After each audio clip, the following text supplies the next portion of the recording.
My name is Dr. Velma Scanterbury.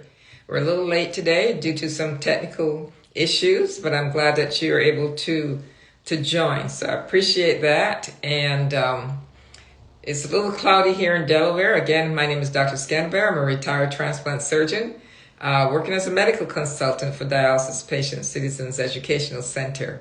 I have the great pleasure of working with Nancy Scott, who I know for many years as a patient and an advocate for patients on dialysis. So it's a really great opportunity for me to be here to talk to you about dialysis, to talk to you about transplantation, and discuss any questions that you may have, understanding that there are thousands of patients who are on dialysis. There are also many more thousand who are undiagnosed with kidney disease. So it becomes very important to understand your risk factors for kidney disease. High blood pressure and diabetes are the two leading causes for kidney disease, especially in adults. With children, there are many more other diagnoses that they may have, but for many patients here in America, diabetes is the number one cause of end-stage kidney disease. And what diabetes and hypertension does is that it affects your blood vessels, and it allows for that opening in your blood vessel to get smaller and smaller because the wall of your blood vessel gradually gets thicker. And so you have decreased blood flow to certain organs, especially those that have small capillaries or very tiny blood vessels. And that's the kidney. The kidney is made up of many glomeruli, which consists of tiny little bundles of varicosities or tiny veins, and blood vessels. And those things can become affected with diabetes and high blood pressure. And so as a result, we see patients suffer from kidney disease. And likewise, that same process to the blood vessels occurs in your eyes. And so patients who have diabetes will suffer from retinopathy or problems with their vision. And unfortunately, it can also affect your peripheral vascular disease. So those are things that you should get checked if you have diabetes, if you have family members who are in dialysis. So unfortunately, dialysis is the number one treatment because it's much more readily available than transplantation. But we also want patients to also realize that transplant is the gold standard. Unfortunately, there are not enough kidneys around. So many more patients, unfortunately, end up on dialysis because they're unable to find a kidney donor. And so it's about if you have family members, you have friends, you have those who may be interested in giving you a kidney, that's important to understand. So while you're on dialysis, you also want to do the best for your health. And dialysis what dialysis machine does is that it filters your blood. And so many patients don't do it. Many patients do it 3 days a week, and there are those who may do it 5 days a week if they're doing it at home. And so the more often you do it, the better your body is able to get to the point where it's getting rid of your waste products.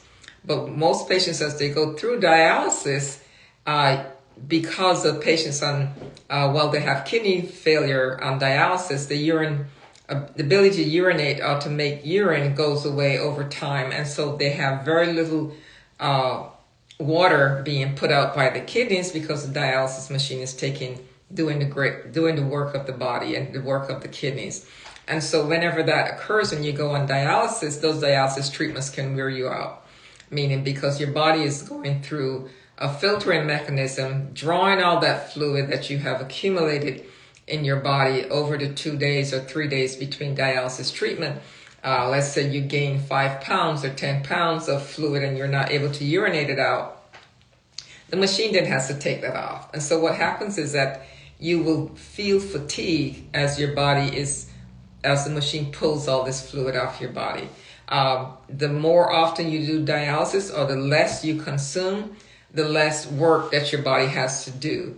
And so your dialysis treatments can get smoother by watching your diet, watching your intake, not allowing your blood pressure to get too high by consuming too much fluid in between your dialysis treatments. And unfortunately, many people are tired after dialysis because they feel fatigue. It's almost like Now you've taken a sponge and squeezed some of that fluid out of your body by the dialysis machine. And so now you go home and you're tired, so you have to recuperate until the next day.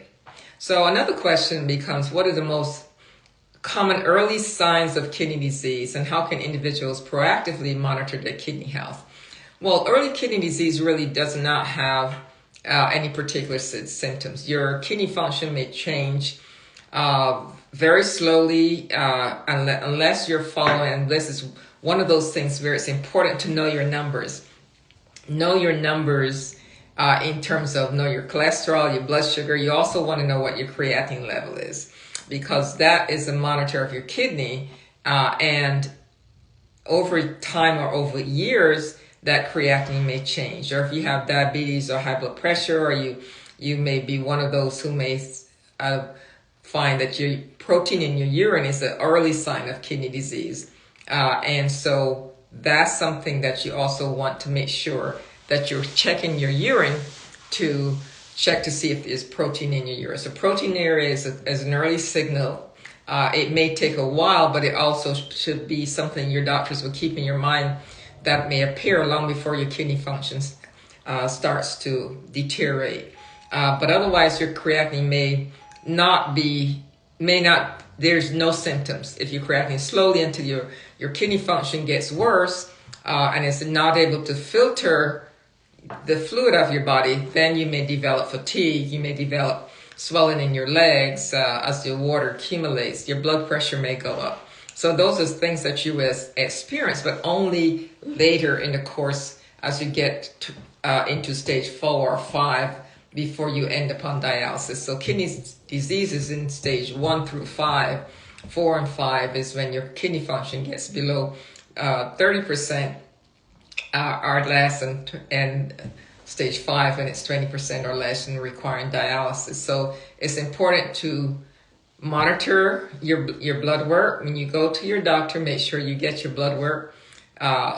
Take a look at that for yourself. Keep your records so that you know what's occurring over time. Can you travel? Certainly you can travel. Many patients, if you are on hemodialysis and you're traveling, there are cruises that will accommodate patients for hemodialysis and also for peritoneal dialysis. Your equipment can be sent ahead of time, especially if you're on PD and you're traveling somewhere. They can have them shipped so that you can do that. For dialysis and hemodialysis, you'll have to arrange for hemodialysis to occur at your destination. So that does have to be set up in advance so that you can have that done. So it's important to know that there are things you can do to enjoy life even though you're on dialysis.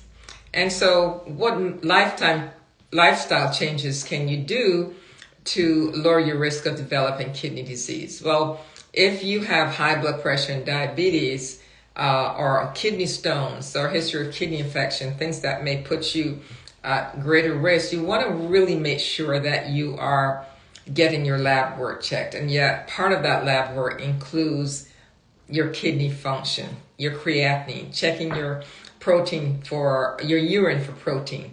That is essential. So know your numbers, not just your cholesterol and your blood pressure and your glucose. Know your creatinine function. Lifestyles, be careful with pushing. If you're at risk for diabetes and you don't have it, you want to make sure that you're following your hemoglobin A1C or your blood sugars. If you're gaining weight, you want to make sure that you're not pre-diabetic. So do those things, the common things that we say. Make sure that you are keeping your blood vessels and your heart healthy by exercising. Exercising is what keeps your heart stronger.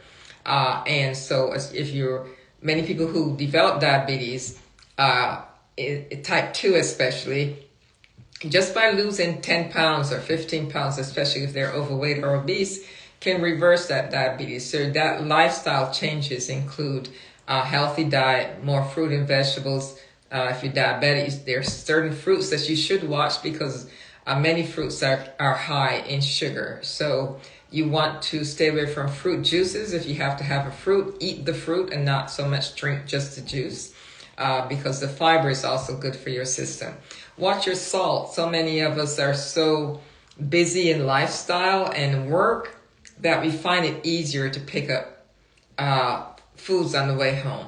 And foods that are purchased conveniently are high in fat and salt.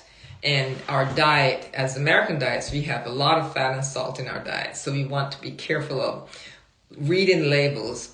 Canned foods, if you're using canned foods, make sure you rinse them to get the salt out of it before you use them. Frozen vegetables are probably the best way to go because there's no salt preservative, less salt preservative in them than canned vegetables. So those are things that you want to get your exercise, get a good night's sleep, and watch your calorie intake and make sure that you are controlling your cholesterol and your blood sugar as well as your high blood pressure, and cut back on that salt.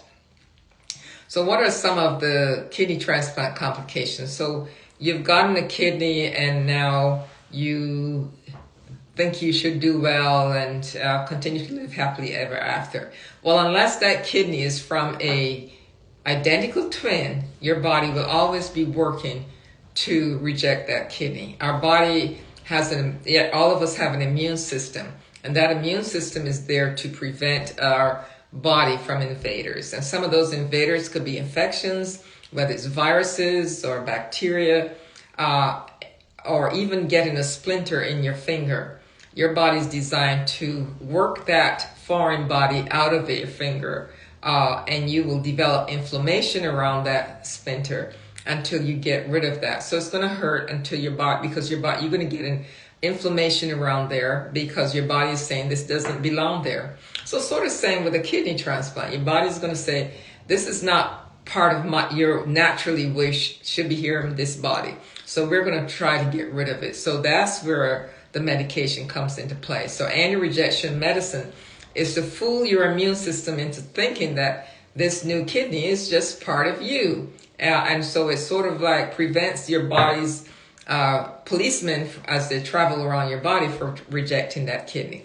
So for kidney transplant patients, they have to continue to get blood work to be monitored to make sure that kidney is not rejected, because your immune system is now not as efficient to prevent rejection. You're also at risk for infections. So we want to monitor you, make sure that you're not catching more infections than normal, and we also want to make sure you're not rejecting that kidney. And so it's important to stay away from vaccinations that are live vaccines, because you may be at risk for getting that disease that we're trying to prevent by the vaccine. But generally, watching your blood pressure, you are now at more freedom to eat the kind of things that you're prohibited to do while on dialysis, because now that kidney can function and clear your creatinine, cleanse your body, and now your creatinine is back to normal, even with one kidney. So many patients have normal creatinine, and that one kidney will get much larger to compensate by being the only kidney in your body, and it'll do the work of two kidneys over time. So great question. Another question is, I dialyze 3 times a week. What can I do to watch my fluid intake?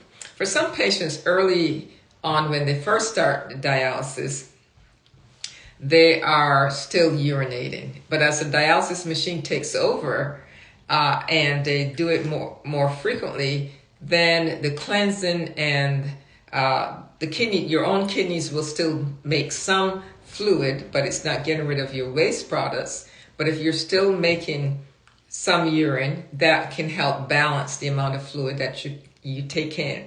Because the dialysis, if you're not making urine from your kidneys, everything you're taking during those 2 days or 3 days, let's say you dialyze on Friday and you're not going back to Monday, or you dialyze on Thursday, on Saturday and you're not going back to Tuesday, over that weekend period, everything you take in will be stored in your body unless you sweat it out. And so that can be hard on your body. So if you're able to urinate, then your fluid will be balanced by that. So if you're making a liter of urine while you're on dialysis, then that gives you a balance there and to be able to take in much more. But if your urine output is only 20 mLs, then you really cannot, you have to be careful. So your minimum intake may be hampered by that. You may be limited to a 1 liter a day, depending on what you're making. So whatever your doctor suggests is your intake, so you're not over your weight dramatically. You're allowed to gain 2 or 3 pounds, maybe up to 2 or 3 kilos, but not much more than that, because that fluid is what your heart has to work on to pull off when you go to dialysis again, and that's much more work. Therefore, it's causes your body to react, and then your blood pressure may fall after dialysis, and then you're not feeling very well at all and when you're coming off dialysis. If your pressure drops too low, then they have to give you back fluid to bring your pressure back up, and that defeats the whole purpose, because what is the dialysis trying to do? Get rid of your waste products and get rid of all the extra fluid that you have taken in between dialysis treatments. So they will tell you what you're allowed to consume in terms of what is a good weight for you to gain between dialysis. And on the weekend when there is a holiday, we understand some patients may go 4 days without being dialyzed. But if you're on home dialysis, now you're able to then do that dialysis at home and not be subjected to that extreme fluid gain, which puts more pressure on your heart. So that's why home dialysis is much better for you in terms of having that homeostasis. What you consume during the day, you're able to take off with the machine that evening. And just imagine that makes you feel so much better. The next day, whatever you consume, you're able to take off. So it's almost like filtering your body and getting rid of that extra fluid on a daily basis. And most people are able to do that for at least 5 or 6 days a week, which makes them feel so much better than doing it every 3 days. So that's something to consider. Many people are afraid of doing a home dialysis because they may be alone. There's not someone with them. But it gives you better options of what your body can tolerate, and therefore you're much healthier because you're not accumulating a lot of waste products that you may otherwise do by doing it 3 days a week. So what is the best way to prepare for dialysis, both physically and mentally? Unfortunately, so many people come to dialysis unexpectedly because, as I said before, kidney disease is silent. Some patients will end up in emergency room or they go to the doctor and suddenly they're in stage 3 to 4 and they're being told, well, in a few months from now but before the end of the year, you will end up on dialysis. And that can be shocking because patients would say, well, I'm still making urine.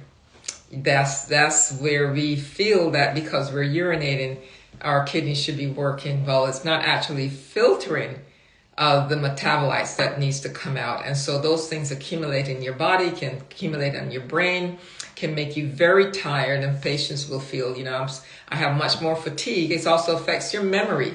You may find that you're not remembering things as much as you did before. Many patients would say, I have to now write things down. So those are things. So how do you prepare? You want to make sure you learn as much as you could. Education is key. Learn what your options are. Learn, get more educated so that when you speak to your doctor, you want to say, what about this? If it's not mentioned, how can I keep my salt down? Or what things are not excreted and what things should I eat?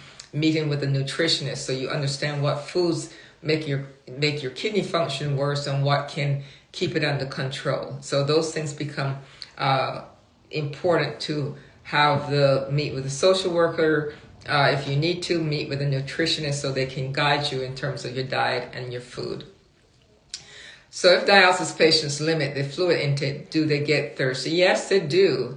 And so generally, especially in the summer when it's really hot and it's hard to control that thirst, many recommendations are given by the nutritionist to combat that. So there's such as frozen grapes. Grapes have fluid in them. You can freeze them. They're cold. You can pop one in your mouth, and so those are things that can limit your fluid intake but still relieve your thirst. And so you have to come up with innovative ways. You can't eat a lot of ice chips because ice chips, you have to make sure you really know how much water is in those you're consuming, because Many patients will eat ice cubes thinking this will help me, but it's still liquid, and so you have to subtract that from your total amount. So you have to be creative from that standpoint. Use a spray yourself down when it gets really hot so you can not get dehydrated or have that faint feeling, and